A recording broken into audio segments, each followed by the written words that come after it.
Ang mabuting balita ng Panginoon ayon kay San Lucas. Nang panahon ngayon, sa paglalakbay ni Jesus patungong Jerusalem, nagdaan siya sa hangganan ng Samaria at Galilea. Nang papasok na siya sa isang nayon, siya'y sinalubong ng 10 ketongin. Tumigil sila sa malayo-layo at tumiyaw, "Jesus, Panginoon, mahabag po kayo sa amin." Na makita sila, sinabi niya, "Tumayo kayo, pakita kayo sa mga saserdote." Samantalang sila'y naglalakad, gumaling sila. Nang mapuna ng isa na siya'y magaling na, nagbalik siyang sumisigaw na nagpupuri sa Diyos. Nagpatira pa siya sa paanan ni Jesus at nagpasalamat. Ang taong ito'y Samaritano. Hindi ba 10 ang gumaling? Anong ni Jesus? Nasaan ang siya? Wala bang nagbalik at nagpuri sa Diyos kundi ang dayuhang ito? At sinabi ni Jesus sa kanya, "Tumindig ka, umayo sa iyong lakad, pinagaling ka dahil sa iyong pananalig." Ang mabuting balita ng Panginoon.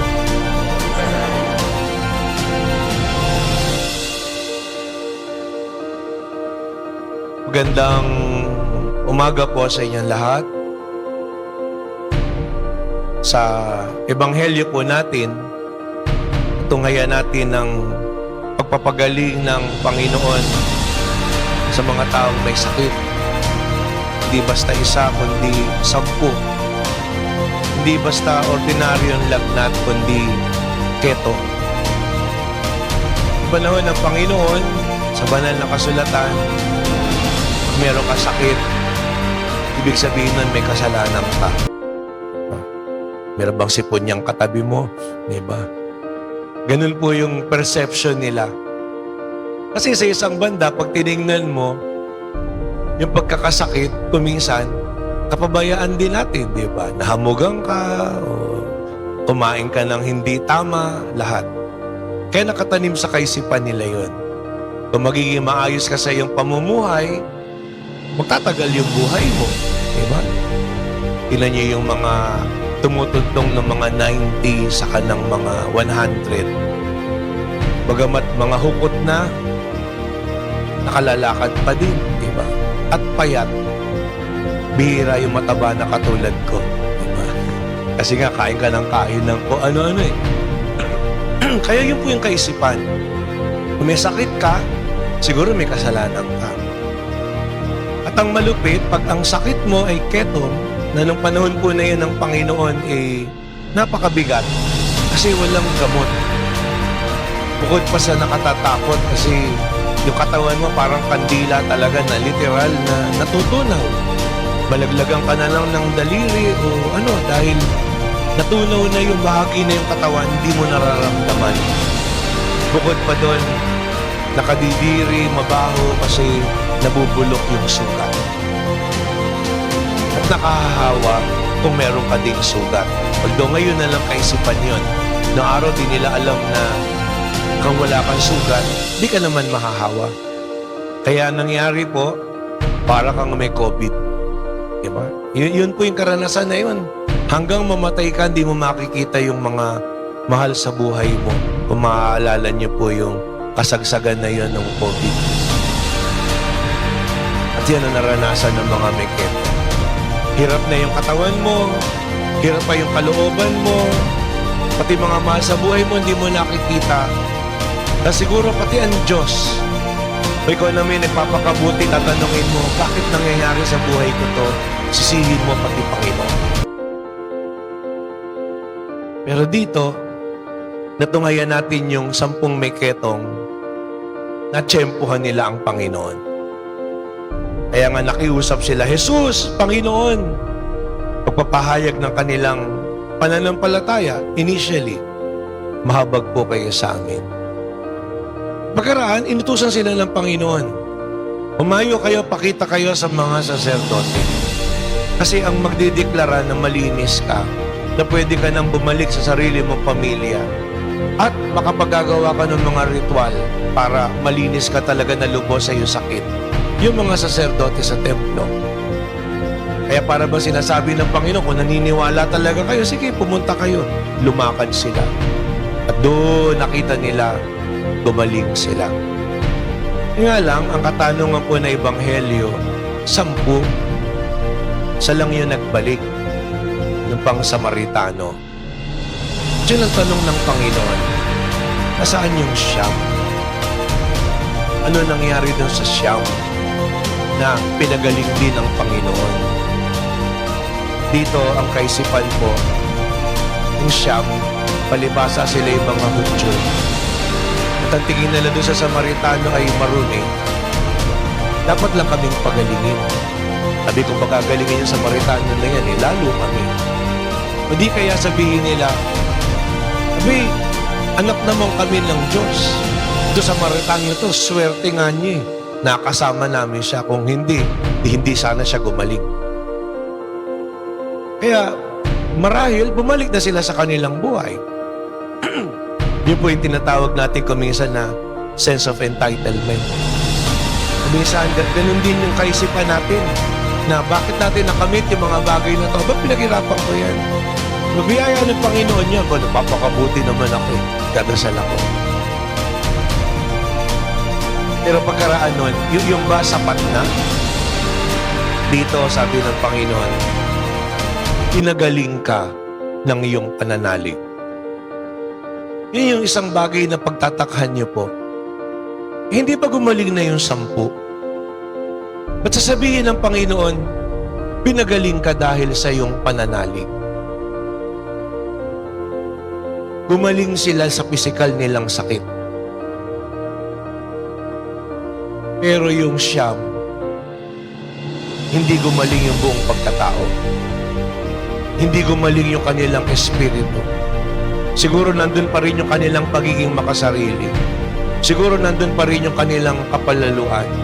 Siguro nandun pa rin yung kanilang kayabangan. O pagtatangay sa kanilang sarili ng higit kaysa sa iba. Hindi katulad ng tao na to na mayroong kababaang loob kung kaya sanay magpasalamat. O minsan ganyan din po tayo. Naalala lamang natin ng Diyos pagka meron tayong pinagdadaan ng pagsubok o kailangan o sakit o pamamanglaw o kalungkutan. Saka lamang tayo nagdadasal.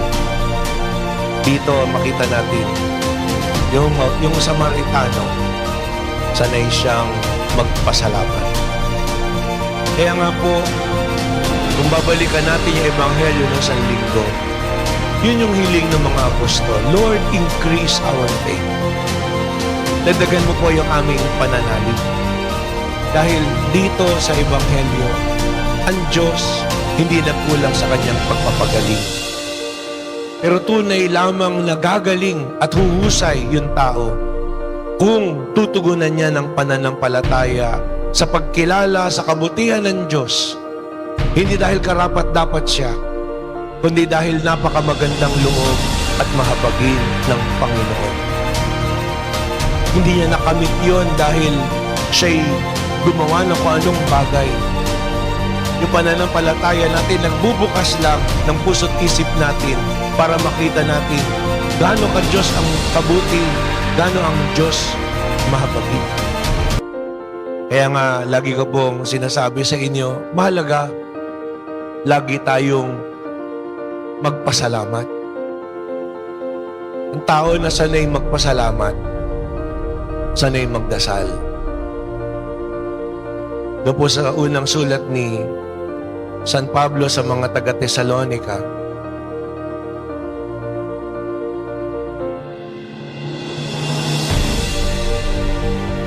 chapter 5, sabi po niya doon, magalak kayong lagi, rejoice always, pray constantly, pray unceasingly. Ano po sabi niya?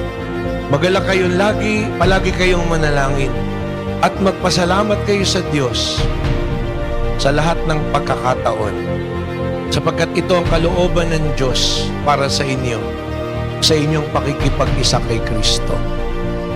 Ito po yung huwag nating kalimutan. Na nagdaang linggo, itong haya natin, pagising natin sa umaga, bumulaga sa atin yung lindol doon sa Cebu. Maski yung mga taga-Bogo, di nila alam na lilindolin sila. Wala naman silang nasa ilalim pala nila yung fault line. Nahihilagpos doon yung tectonic plate sa ilalim ng lupa nila hanggang nangyari yung nangyari. Pagkaraan na ilang araw, nakita natin naman nangyari sa Baguio, sa La Union. Tapos, lumipas yung ilang araw, nangyari sa Davao Oriental, sa Visayas, sa gawin ng Mindanao. Mas kahapon, nung bandang hapon, mga 5:30, sa Zambales, hanggang rito sa atin, naramdaman natin. Maraming tao nananalangin. Basta lumilindol, bumabaha, may mga pagbagyo lahat. Pero kung isipin po natin, hindi tayo nagdadasal lang dahil meron ganitong pangyayari. Kung tutuusin, yung lindol, nasa ring of fire naman po talaga tayo eh. Elementary pa po ako, sinasabi yan na tayo nandun sa equatorial region, yun po yung ring of fire. Sa Japan, ordinaryo lang yung intensity 7. Pero mas mabuti ba ang Panginoon sa atin? Alam lang ng Diyos kung ano yung mga bagay na kakayanin natin at sapat para sa atin. Kaya nga, mahalaga po na lagi tayong magpasalamat sa Diyos. Hindi tayo nagpapasalamat sa Diyos dahil natiting lang yung naramdaman natin. Hindi natin alam ano pa yung naghihintay pagkaraan nun. Lagi sinasabi sa atin, the big one, the big one. Pino-forecast nila mamamatay 40,000. Kung nangyari yung lindol na yun na nagdaang linggo dito sa atin, ewan ko kung magkikita-kita po tayo ngayon. Hindi natin alam. Pero hindi ko po sinasabi yung bagay na yan para tayo mahintatakutan. Mahalaga ngayon, andito tayo, gumising tayo, magpasalamat tayo sa Diyos. At lagi tayong kumilala sa kabutihan ng Panginoon at humiling ng Kanyang awa. Kung maaalala nyo ng isang linggo, kinukwento sa atin nung sinugo ng Panginoon si Jonah sa Ninive. Dahil yung Ninive makasalanan. Pero nung huli, nagbumukmuk si Jonas. Kaya sabi ni Jonas, sinabi ko naman, alam ko naman talaga yung mangyayari. Kaaawaan nyo din, hindi nyo gugunawin. Yung Ninive sa matagal na panahon, hindi niya ginawang gunawin dahil sila'y nagsisi mula sa kanilang mga pinuno hanggang sa mga sambayanan at mga tao. Ayaw pa kaya?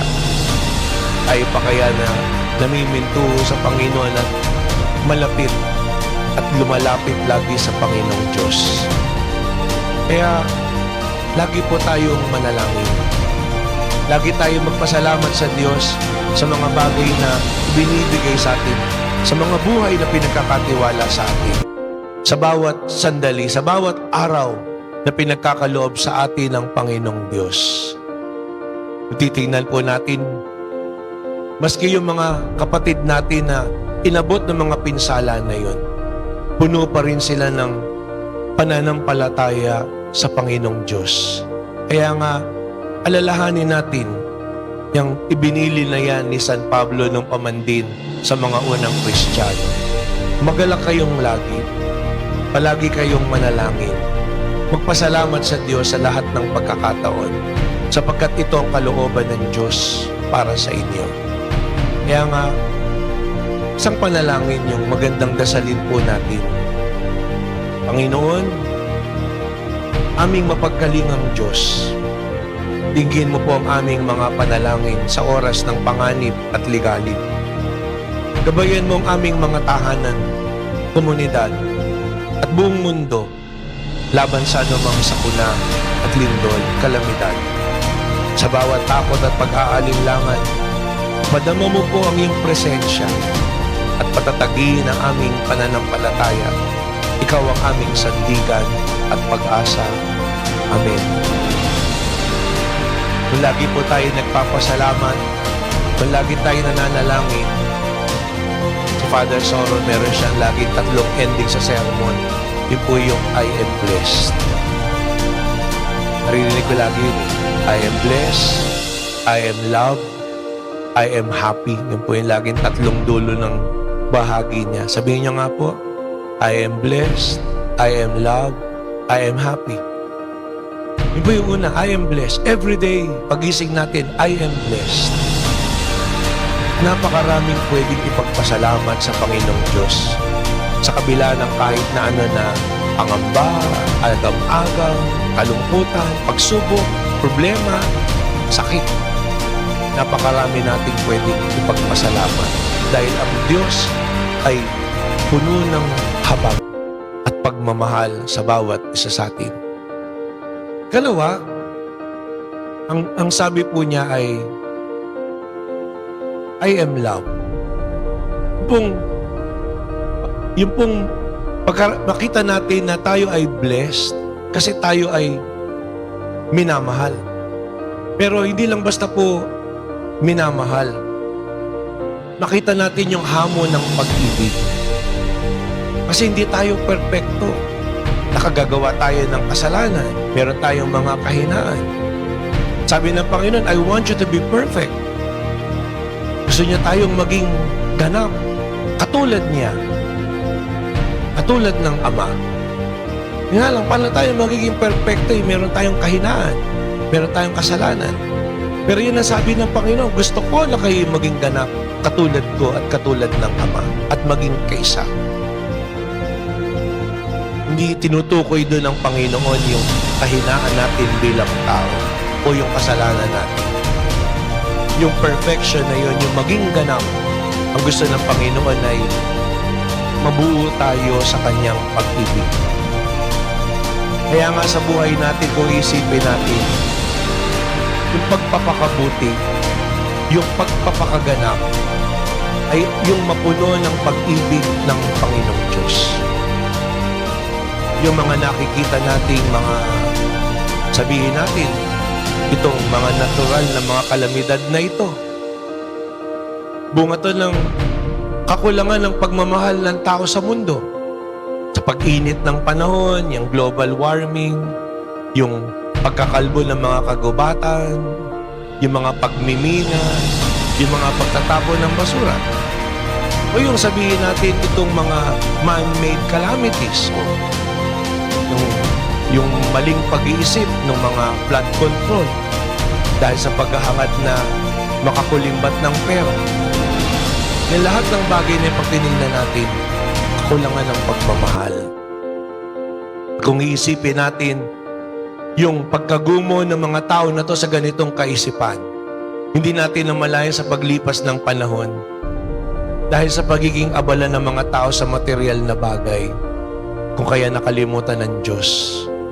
Hindi na nagdasal ng taimtim. O kung tumawag man sa Panginoon para lamang humingi ng mga material na bagay. Kung kaya nga po, kung dun sa Samaritano na nakita natin na nagpasalamat, ang pangalawang mahalagang katangian din po ay ang kababaang loob.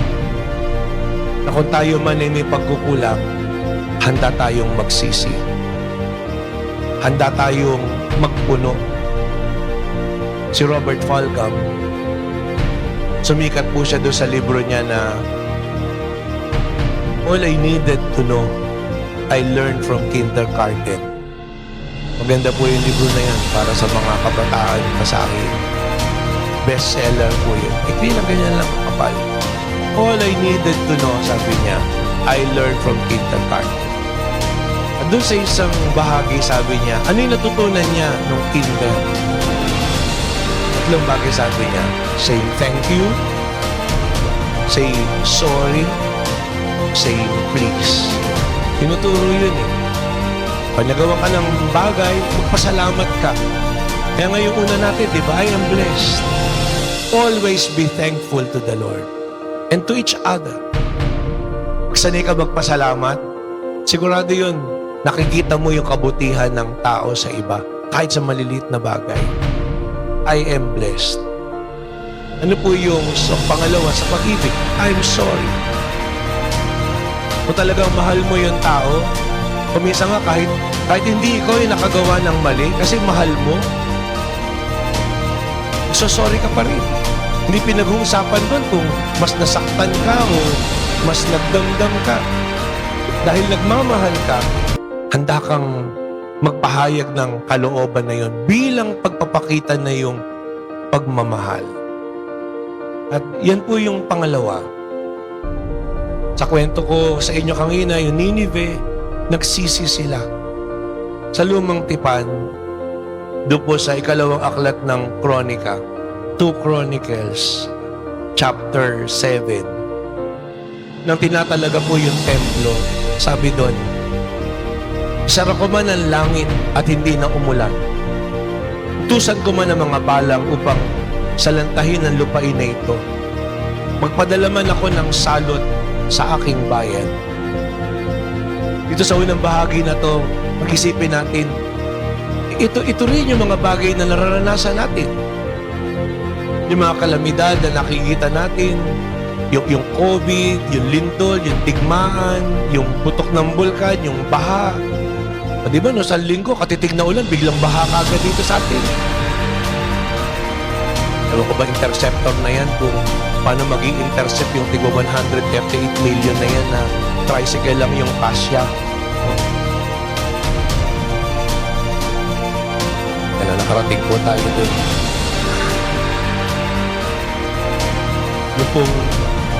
Yung mga bagay na ano sasabihin ng matatanda ng araw? Siguro nagwawalis na ang Diyos. Siguro malapit na yung panahon, nagbabawas ang Panginoon. Pero ano po yung sabi rito sa 2 Chronicles? Pagkarang sabihin niyo ng Diyos, sabi niya, ngunit kung ang bayang ito na nagtataglay ng aking karangalan ay magpapakumbaba, mananalangin, hanapin ako, alikuran ng kanilang kasamaan, papakinggan ko sila mula sa langit. Patatawarin ko sila sa kanilang mga kasalanan at muli kong pasasaganain ang kanilang lupain. Babantayan ko sila at papakinggan ko ang mga panalangin iniaalay nila rito. Pinili ko at iniuukol ang templong ito upang dito ako sambahin magpakailanman. Lagi kong babantay at mamahalin ang templong ito magpakailanman. Kung mananatili kang tapat sa akin gaya na yung amang si David, susundin mo ang lahat ng mga utos at tuntunin, patatatagin ko ang iyong paghahari. At tulad ng pangako ko sa iyong amang si David, hindi ka mawawalan ng anak na lalaki na maghahari sa Israel. Dito, makita niyo po, kung nandun na magbabalik loob tayo. Kaya nga po, itong mga linggo na ito, hanggang sa susunod na buwan, ang paanyaya sa atin, ang kapulungan ng ating mga obispo ay patuloy na manalangin. Manalangin para sa bawat isa, manalangin para sa ating bayan, manalangin para sa kabutihan ng bawat isa. Kasama na po itong pag-aadya sa atin o malampasan natin itong mga pagsubok na ito't kalamidad.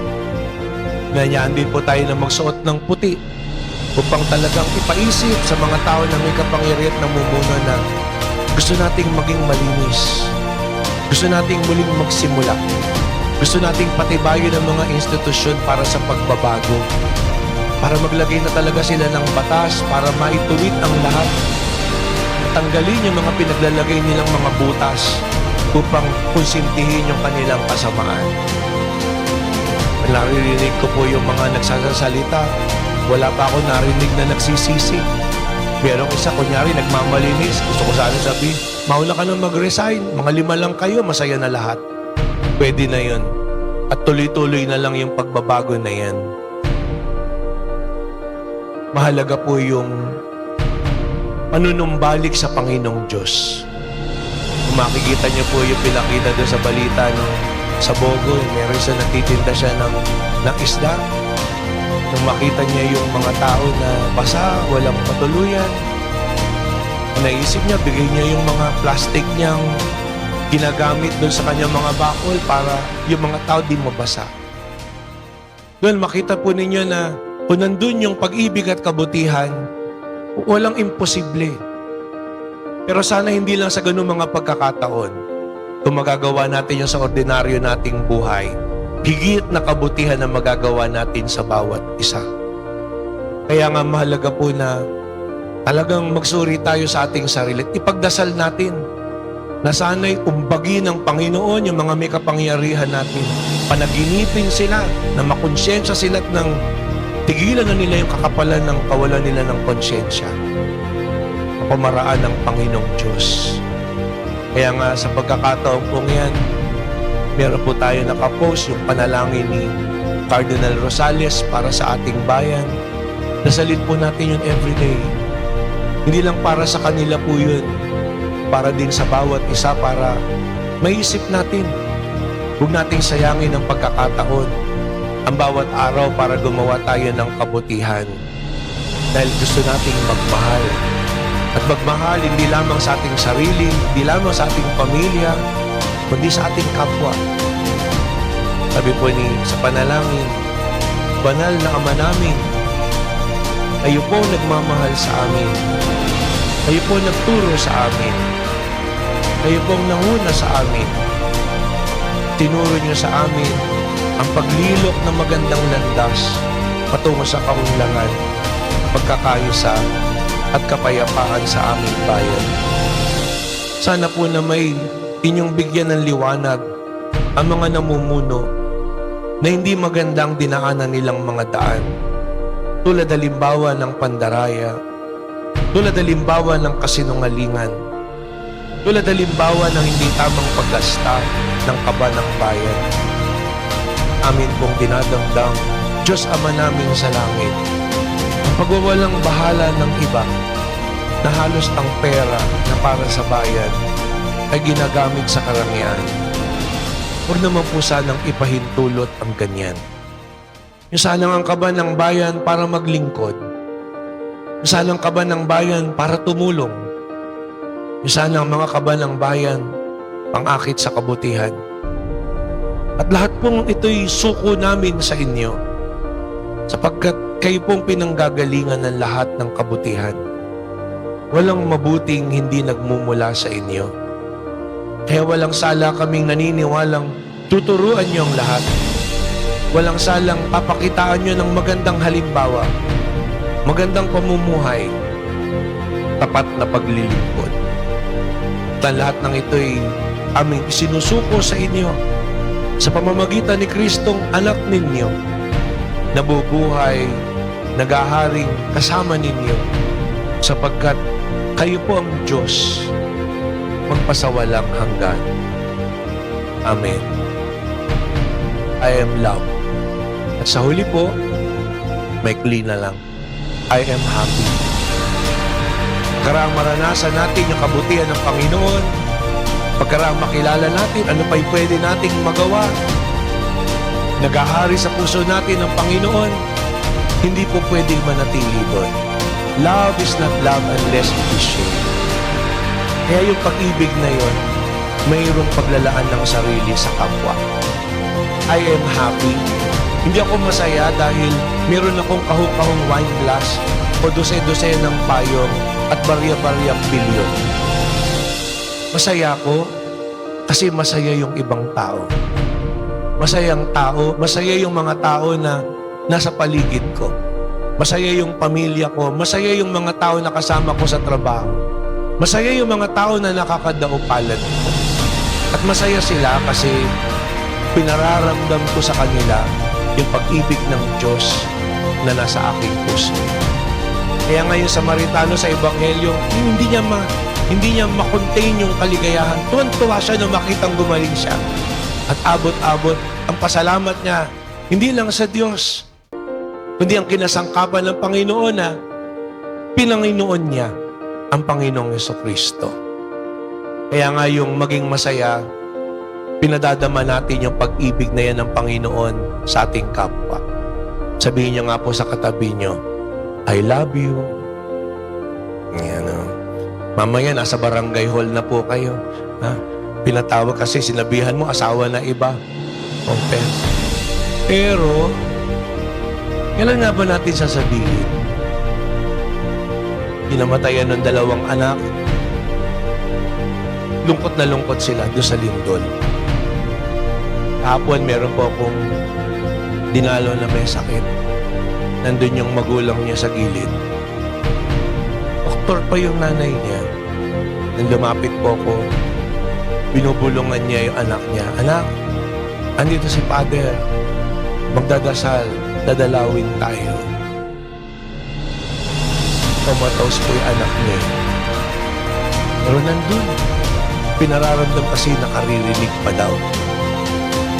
Hindi pagkaraan namin magdasal, sabi po sa akin, thank you po, Father. Marami po salamat. Hindi po madali yung ganong sitwasyon. Alam niya kung gaano kaselan yung kondisyon ng kanyang anak. Sa iba sasabihin, bakit gano'n lang yung Diyos? Bakit ganito? Bakit ganyan? Pero siya hindi. Sabi niya, maraming salamat po. Yun po kasi mahalaga eh. Dapat lagi tayong nagpapasalamat. At napakarami natin pagpapasalamat kasi ang Diyos may awa. Nandun yung pag-ibig ng Panginoon kung kaya sulit natin. Bukas kaya, nandito tayo, hindi natin alam. Pero pinakamahalaga, binigyan tayo ng Panginoon ng isang panibagong araw. Salita pa lang, masaya na yung mga tao na nakakasalamuhan natin. Dugtungan natin yan ng mabuting pamumuhay. Dugtungan natin yan ng katapatan at pagtsatsaga. Dugtungan natin yan ng talagang wagas na pagmamahal. At nakatitiyak po ako, ano man yung dumating. Nung nga po lumindol, di ko naramdaman kagabi. Nagsasermon pala ako. Nung lumilindol, palibasa, kumikilos. Pero hindi natin alam. Ang mahalaga,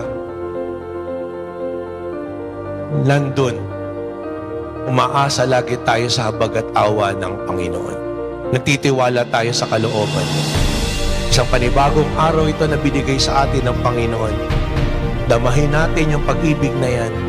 Bigyan natin ang kagalakan ng ating kapwa. Padama natin ang pagmamahal na yan ng Panginoon sa bawat isa. Sa banal na Eucharistia, sinasamahan tayo ng Panginoong Jesucristo sa pagpapasalamat sa Panginoong Diyos. Taglayin natin yan sa ating puso at maging lakas at magdala tayo ng pag-asa sa isa't isa, lalong higit sa mga nagdadaan sa mga matinding pagsubok at tinamaan ng mga kalamidad na ito.